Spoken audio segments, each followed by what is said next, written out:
എന്താ language problem ആണോ? നിങ്ങളുടെ മദർ ടങ് എന്താന്ന് വെച്ചാൽ അതിൽ എന്നോട് സംസാരിച്ചോളൂ.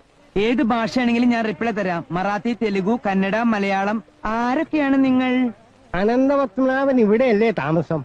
ഓ, മലയാളീസ് ആണല്ലേ? അതെ. മലയാളീസ് വളരെ ഡെർട്ടി ഫെല്ലോസ് ആണ്. എന്നാലും പറയൂ, വാട്ട് ഈസ് ദി പ്രോബ്ലങ്ങൾ? അനന്തപത്മനാഭനെ ഒന്ന് കാണണം. ആര്? അനന്തപത്മനാഭൻ. അതിന് ഇവിടെ വരെ വരേണ്ട കാര്യമില്ലല്ലോ. തിരുവനന്തപുരത്ത് ചെന്ന് കാണാമല്ലോ. ടെമ്പിളില്ലേ ടെമ്പിള്? നീ അദ്ദേഹത്തിന്റെ ബ്രദറെ കാണുന്ന വെച്ചിട്ടുണ്ടെങ്കിൽ ഗുരുവായൂർ പോയാൽ മതി. അവിടെ ഉണ്ട് ടെമ്പിള്. ഇവിടെ ഞാനും എന്റെ കുറച്ച് സഹപ്രവർത്തകരും മാത്രമേ ഉള്ളൂ. ഇനിയിപ്പോ അനന്തപത്മനാഭൻ എന്ന് പറയുന്ന ഒരു മലയാളീസ് ഉള്ളതായിട്ട് എനിക്ക് ഓർമ്മയില്ല. അല്ല, അതെ. ബാർഗെയിൻ ചെയ്യരുത്. ഞാൻ പറഞ്ഞു ഇല്ലേ? ഉണ്ടെങ്കിൽ ഞാൻ തരില്ല. ഇവിടെ ഇല്ല. ഉണ്ടാക്കി തരാൻ പറ്റുമോ? പൊക്കോളൂട്ടോ. കിട്ടുമ്പോ തരാം. എടുത്തു വയ്ക്കാം. പൊക്കോളൂട്ടോ. ഈ മലയാളീസിന് വേറെ പണിയൊന്നുമില്ലേ? ഇവർക്ക് വല്ല മിലിറ്ററി പോയി ചേർന്നൂടെ? എനിക്ക് ചാവാൻ പേടിനെ. കള്ളന്മാരല്ലേ ഇവര്.